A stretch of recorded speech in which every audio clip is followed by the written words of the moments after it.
Neat ಪ್ರಶ್ನೆ ಪತ್ರಿಕೆ ಸೋರಿಕೆ ವಿರೋಧಿಸಿ ಶಿವಮೊಗ್ಗ ಜಿಲ್ಲಾ ಕಾಂಗ್ರೆಸ್ ಹಾಗೂ ಎನ್ಎಸ್ಯುಐ ನೇತೃತ್ವದಲ್ಲಿ ಬೃಹತ್ ಪ್ರತಿಭಟನೆಯನ್ನು ನಡೆಸಲಾಯಿತು.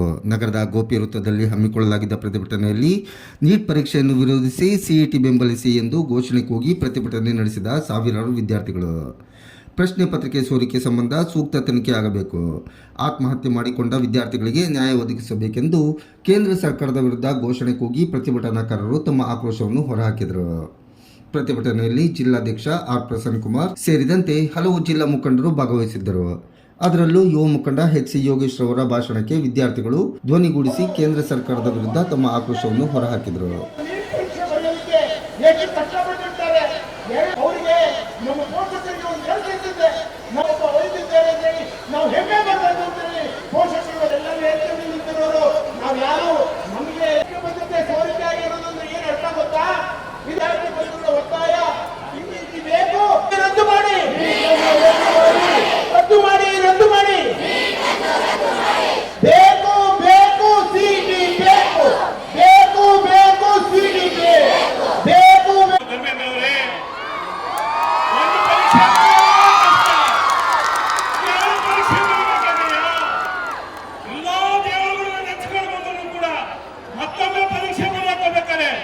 ಮೊದಲಿನ ಪರೀಕ್ಷೆ ಚೆನ್ನಾಗಿತ್ತು, ಎರಡನೇ ಇದ್ದಿದ್ದು ಪರೀಕ್ಷೆ ನನ್ನ ಭವಿಷ್ಯನೇ ಹಾಳು ಮಾಡ್ಬಿಟ್ಟಲ್ಲಪ್ಪ ಅಂತಕ್ಕಂಥ ಇಡೀ ಶಾಪ ನಿಮ್ಮ ಅಕ್ಕ ತಂಗಿಯರು, ನಿಮ್ಮ ಅಣ್ಣ ತಮ್ಮಂದ್ರು ಇವತ್ತೆಲ್ಲರೂ ಕೂಡ ದೇಶಾದ್ಯಂತ ಹಾಕೊಂಡು ಬಂದಿರತಕ್ಕಂಥದ್ದು.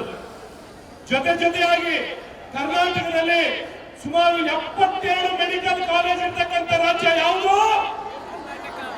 72 ಮೆಡಿಕಲ್ ರಾಜ್ಯ ಇರ್ತಕ್ಕಂಥದ್ದು ಯಾವುದು? 13,000 ಜನ ಡಾಕ್ಟರ್ಗಳನ್ನ ಕೊಡ್ತಕ್ಕಂಥ ರಾಜ್ಯ ಯಾವುದು?